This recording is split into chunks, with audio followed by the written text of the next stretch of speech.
베드로와 요한이 성전에 올라가다가 거지 한 명을 만납니다. 이 사람은 태어날 때부터 걷지를 못하는 사람입니다. 그 사람이 베드로와 요한을 보면서 뭘 좀 얻을까 쳐다봅니다. 한 푼만 주세요, 이런 눈빛이었겠죠. 그때 베드로와 요한의 말입니다.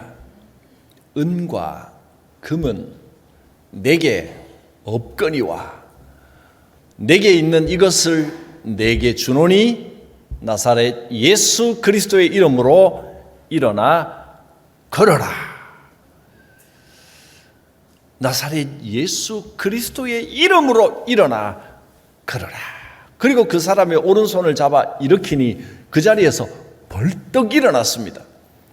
그 사람이 걷고 뛰고 찬양하면서 하나님께 영광을 돌렸고, 그것을 본 사람들이 깜짝 놀라서 함께 하나님께 영광을 돌렸습니다. 하나님께서는 사명을 준 사람에게 능력도 함께 주십니다. 이 사건, 베드로와 요한이 이 안전뱅이 거지를 일으킨 사건은 초대교회 상황에 굉장히 의미 있는 아주 상징적인 사건이 됐습니다. 예수님이 승천하시고, 그 다음에 2장에서 성령이 임하시고, 그 다음에 처음으로 일어난 사건이 이 사건인 겁니다. 복음이 있는 곳에는 이런 역사가 있다. 그것을 보여주셨습니다. 하나님께서는 우리에게 능력을 주십니다. 복음이 있는 곳에 권능이 임합니다. 세상의 지식, 세상의 지혜로는 복음을 다 이해할 수 없습니다. 우리의 상식 안에서만 판단하려고 하면 복음을 다 알 수가 없습니다. 제가 캄보디아 갔을 때 그 사크리움 마을이라고 그 프놈펜에서는 우리가 선교하는 따리움이 한 5시간 정도 떨어져 있고, 거기서 한 2시간 더 산골로 들어간 곳에 교회가 몇 군데 있어서 그분들이 함께 와서 강의를 하려고 했는데 도저히 올 수가 없는 상황이라, 그래서 하루 목요일 날 거기 가서 내가 집회를 하고 성경을 가르쳤다고 말씀을 드렸지요. 복음과 성령을 가르쳤습니다. 그리고 이제 점심 식사를 하고 오후 모임을 다시 시작하려고 하는데 그 전사님들이 저를 끌고 어디론가 교회 뒤쪽으로 가요. 으슥한 곳으로. 그 따라갔더니 한국에서 목사님이 와서 집회를 한다고 그 마을에 오랫동안 질병 때문에 고생하던 한 분을 정말 성경에 침상에 싣고 온 것처럼, 나이가 한 5, 60대 되는 여자분인데 그 교회 뒤쪽에 앉혀놓은 거예요. 아침에 와서 이제 중간에 기도할 시간을 기다렸던 것 같아요. 그러니까 복수가 이만큼 차 있고 다리가 막대기 같아요. 걷지도 못하고 이렇게 있는데 저보고 이제 기도를 해달라는 거예요. 이분들이 어떤 마음가짐으로 이렇게 모시고 왔을까? 제 속으로 내심, 혹시 주께서 지금 역사하셔서 딱 기도 끝나고 제가 내 침상을 들고 걸어가라, 이럴 수 있으면 얼마나 좋을까 기대를 좀 하고 기도를 했습니다. 한국말로. 그분들은 이제 한국말이 방언처럼 들리겠죠. 뭐 신기한 언어로 막 강력하게 기도를 탁 하고 난 다음에 기대를 좀 했을지 모르겠습니다. 근데 기도를 아멘 하고 난 다음에 어떻게 됐을까요? 여기서 여러분 놀라지 마십시오. 이분이 그 자리에서 딱 일어났으면 좋겠지만, 제 기대도 사실 그런 기대도 했겠지만, 그러면 완전히 이제 영웅이 되는 겁니다. 근데 아멘 하고 기도가 다 끝났는데 이분이 마음은 편안해진 눈빛인데 모습은 그대로입니다. 그럼 어떡하겠어요? 계속해서 기도하십시다. 이제 편하게 매일 통역을 통해서 예수 이름을 부르며 기도하십시오. 하나님께서 좋은 결과를 주실 것입니다. 라고 하고 그냥 돌아왔습니다. 나중에 나으면 나한테 연락해 달라고 그랬는데 아직까지 연락은 없습니다. 그 자리에서 벌떡 일어났으면 좋겠지만 근데 여러분, 하나님의 권능은 내가 원한다고 내 마음대로 사용할 수 있는 것이 아닙니다. 분명히 하나님께서는 어떤 질병이든 하나님이 원하시면 고쳐주시고 또 벌떡 일으키실 권능이 있고도 남으십니다. 근데 그것이 내가 원한다고 해서 내가 영웅이 되는 자리에, 내가 칭송받는 그 자리에 하나님 해주세요 한다고 해서 그게 반드시 일어난다는 보장은 없습니다. 그것은 하나님께 영광이 아니라 오히려 영광을 가리는 일이 될 수도 있기 때문입니다. 하나님의 권능은 사람의 것이 아닙니다. 사람의 것이 되어서도 안 됩니다. 그래서 이제 강의하러 다시 돌아와서 제가 이 본문이 생각이 나서 오후 강의를 베드로와 요한 사도행전 3장 강의부터 이제 시작을 했습니다. 이런 일이 있었습니다. 제가 이제 살짝 이제 이 본문의 내용을 조금 더 깊이 들여다보도록 살짝 꼬아서 하는 질문을 잘 하잖아요. 뭐라고 질문했냐면, 여러분 베드로와 요한이 나면서부터 안전병이 된 사람, 한 번도 걸어보지 못한 소문난 거지인데 이 사람을 위하여 기도할 때 이 사람이 벌떡 일어날 거라고 100% 확신을 하고 기도를 했을까요? 베드로와 요한도 확신은, 하나님이 지금 반드시 고쳐주신다는 확신은 잘 모르겠고 그냥 기도했을까요? 이렇게 물어봤더니 그분들은 0.1초의 의심도 없이 나 확실히 낫는다고 믿고 기도했습니다. 이렇게 대답을 하는 거예요. 옆에 통역하던 선교사님이 제 옆구리를 쿡 찌르면서, 목사님, 이분들은요 성경에 써져 있으면 써져 있는 그대로 믿는 분들이에요. 조금 더 의심하지 않고 믿는 분이기 때문에 성경에 있으면 그냥 그대로 믿으니까 그런 질문은 안 통합니다. 한국말로 그렇게 가르쳐 주시더라고요. 아, 정말 순수하게 믿는구나. 그러면 이곳에 초대교회와 같은 역사들이 많이 나타나겠구나. 저는 그 생각을 했습니다. 그런데 이제 그 다음에, 그러면 만일에 전도사님이 지금 나가서 나면서 안전병이 된 사람을 만나면 똑같이 내게 돈은 없는데 주 예수 이름으로 일어나 걸어라 하고 기도하시겠습니까? 그랬더니 약간 주저하는데 제가 묻는 눈빛을 보고 대답을 안 할 수가 없으니까 예, 기도하겠습니다 하더라고요. 전도사님이 기도하면 그 자리에서 다 나으리라고 믿습니까? 그랬더니 아니요, 그러셔요. 성경에 있는 건 일어나지만 현실에서는 모르겠다는 거예요. 이거 가지고 이제 1시간을 좀 가르쳤습니다. 성령의 권능과 기적의 역사와 믿음은 어떤 관계가 있는가? 여러분, 성경에 일어난 일은 오늘도 일어날 수 있습니다. 성경은 우리의 삶과 동떨어진 이야기가 아니고 성경에 일어난 일은 지금 이 순간에도 얼마든지 일어날 수 있습니다. 그래서 저는 이렇게 생각합니다. 베드로와 요한이 기도를 했을 때 무조건 일어나게 돼 있다, 무조건 고쳐진다라는 100%의 확신을 갖고 기도했다기보다 하나님이 원하시면 고쳐주옵소서, 안타까운 마음으로 내가 이 사람에게 뭘 줄까, 제일 좋은 걸 주고 싶은데 주머니에 뭐 동전 몇 개가 있었는지 없었는지는 모르겠습니다. 그러나 이 동전 몇 개를 당신에게 주는 것보다 예수 이름으로 기도해 주는 것이 훨씬 더 큰 은혜요 축복임을 알기에 예수 이름으로 명한다, 일어나 걸어보시오 라고 자신감 있게 외쳤을 것입니다. 기도는 기적이 나타났기 때문에 은혜가 되는 것이 아니고, 기도는 응답이 왔기 때문에 축복인 것이 아니고, 그 이전에 하나님 앞에 확신을 가지고 기도하는 것 자체가 하나님께 영광이 되고 축복이 되고 믿음의 삶이 되는 것입니다.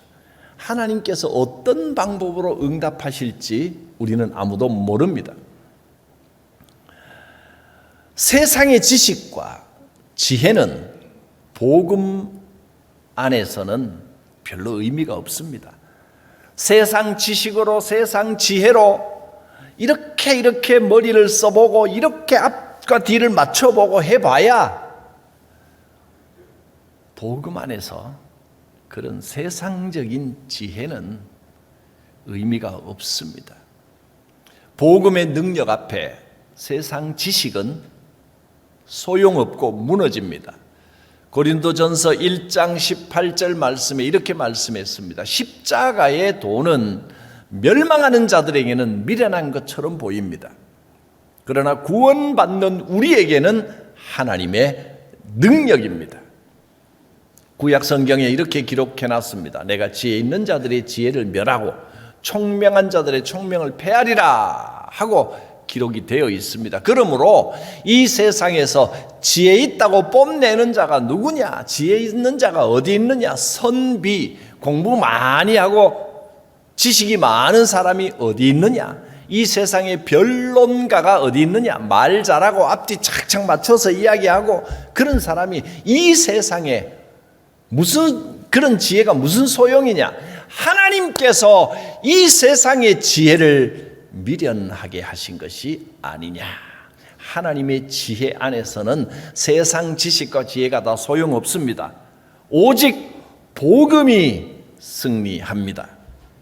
오직 복음입니다. 복음을 알아야 됩니다. 복음을 올바로 알면 인생이 달라집니다. 복음이 능력이고 복음이 힘이고 복음이 생명입니다. 오직 복음을 붙들어야 됩니다.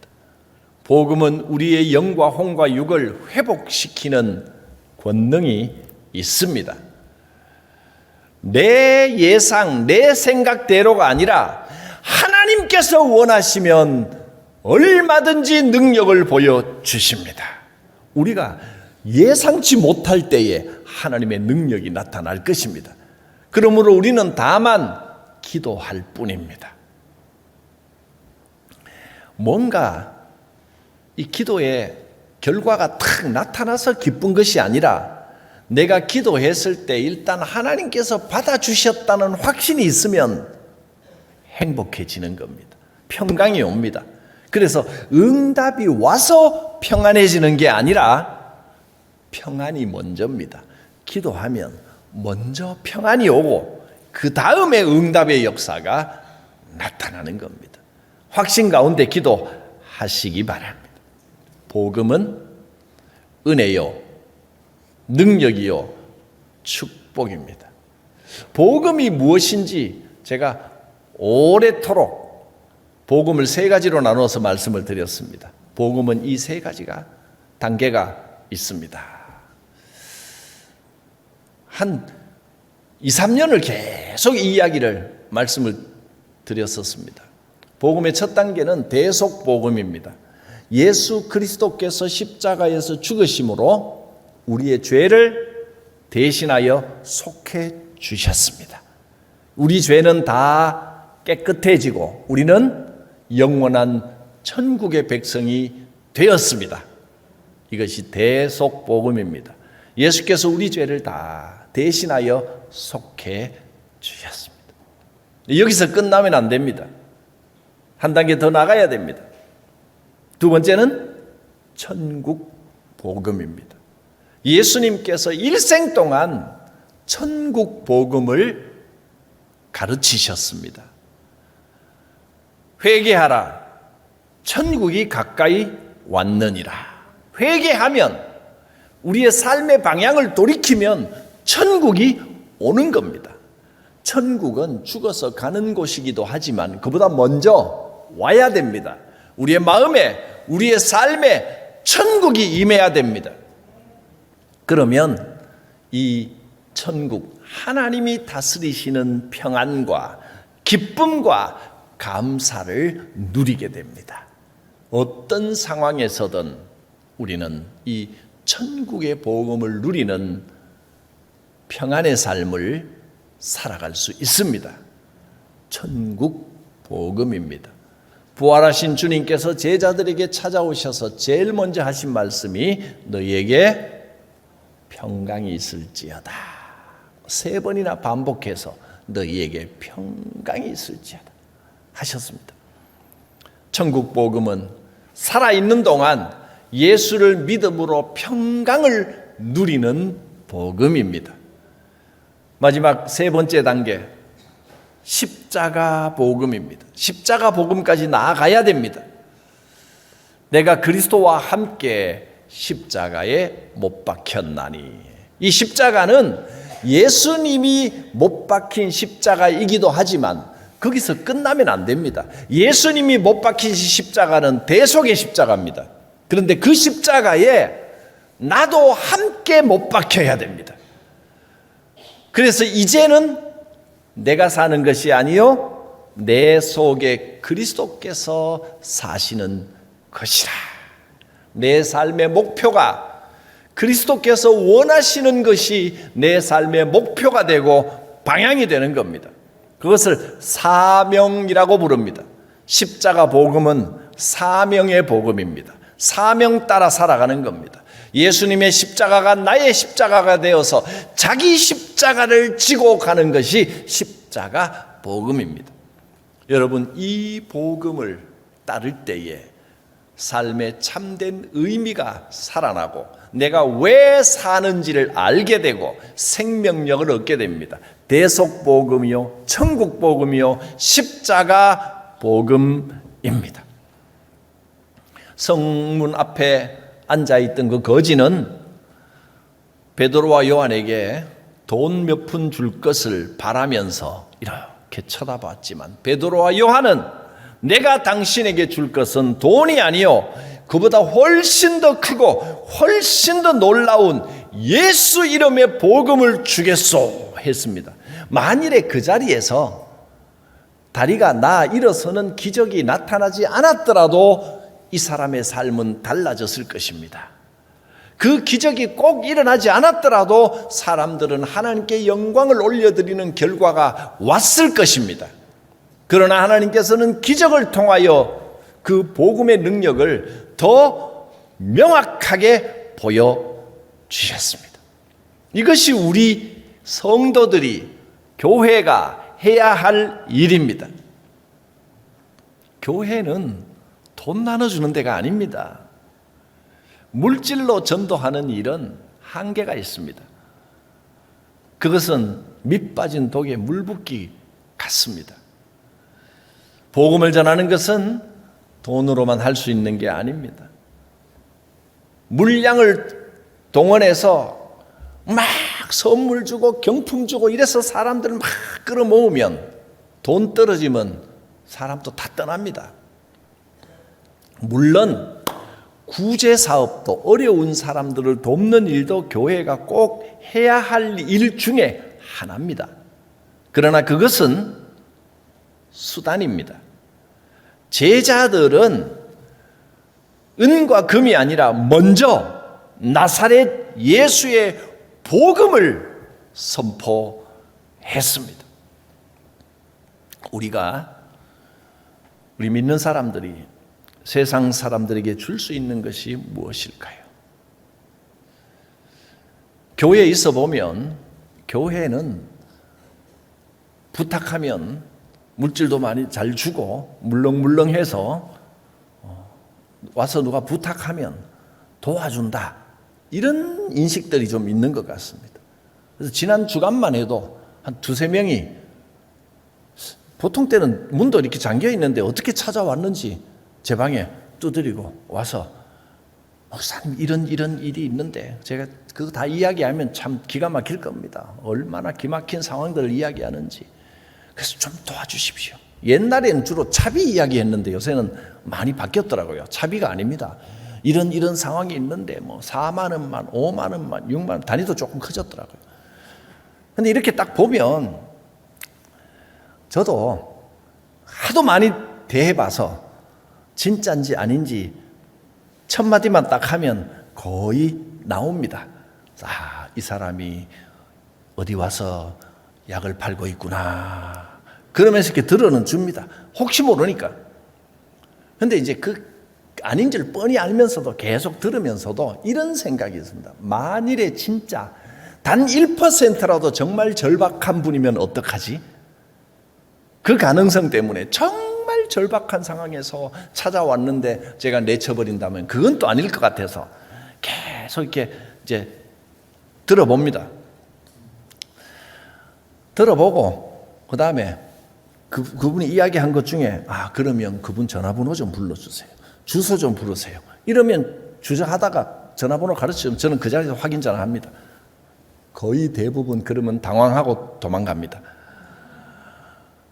아마 성광교회는 요거 안 먹히네, 만만치 않은 교회다, 이런 소문이 좀 났을 겁니다. 그런데 정말 어렵고 힘든 이웃을 만났을 때는 우리가 아낌없이 도와야 하겠지만 그저 물렁물렁한 곳, 그저 물질을 그냥 어쨌든 막 물질로 가서 국 찌르면 해프게 도와주는데 이런 인식이 돼서는 저는 안 된다는 생각입니다. 우리가 세상에 베풀어 줄 것은 은과 금이 아니라 나사렛 예수 그리스도의 이름입니다. 우리가 무엇을 가지고 있습니까? 우리가 무엇을 의지하고 살아가고 있습니까?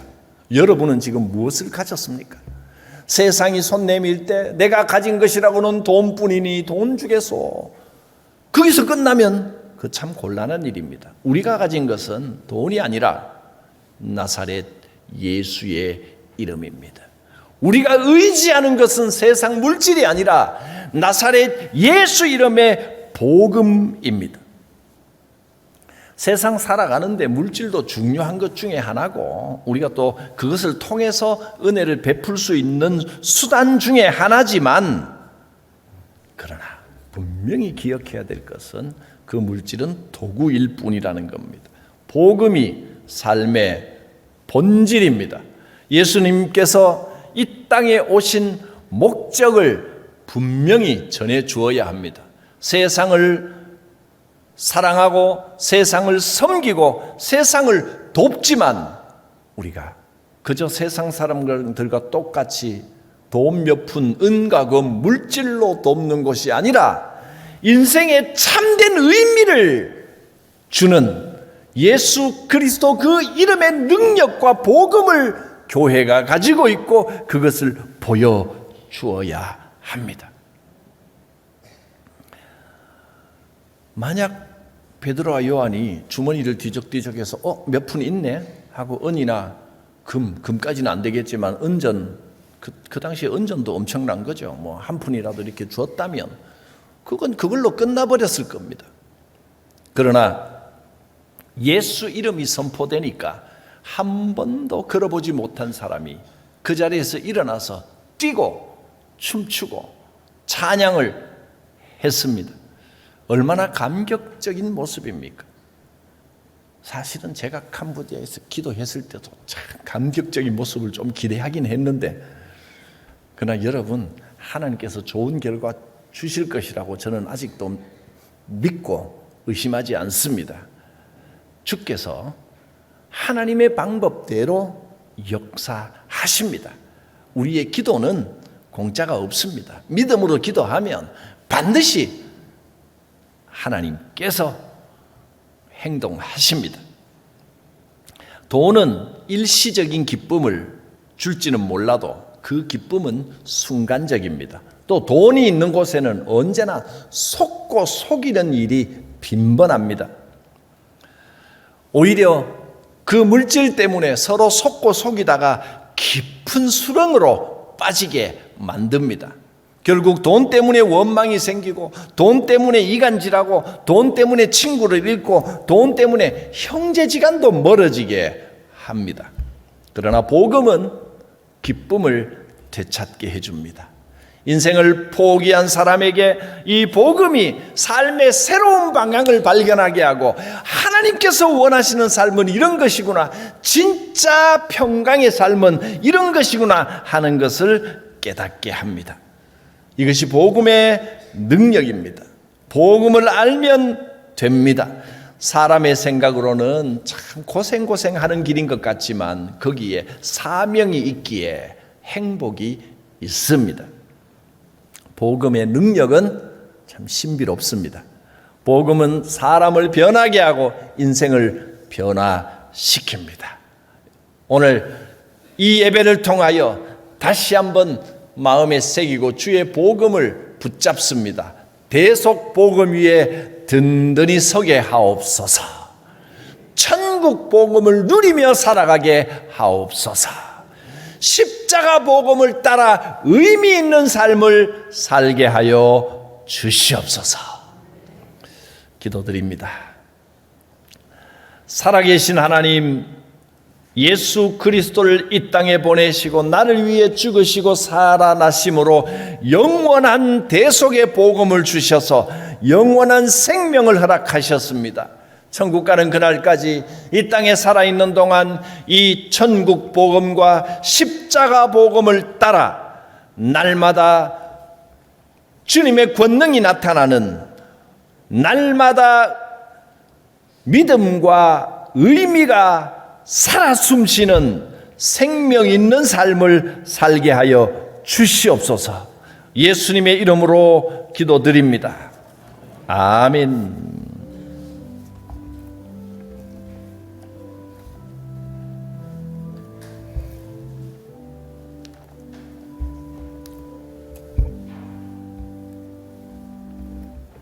주신 말씀에 우리의 믿음의 고백으로 응답합니다. 사도신경 드립니다.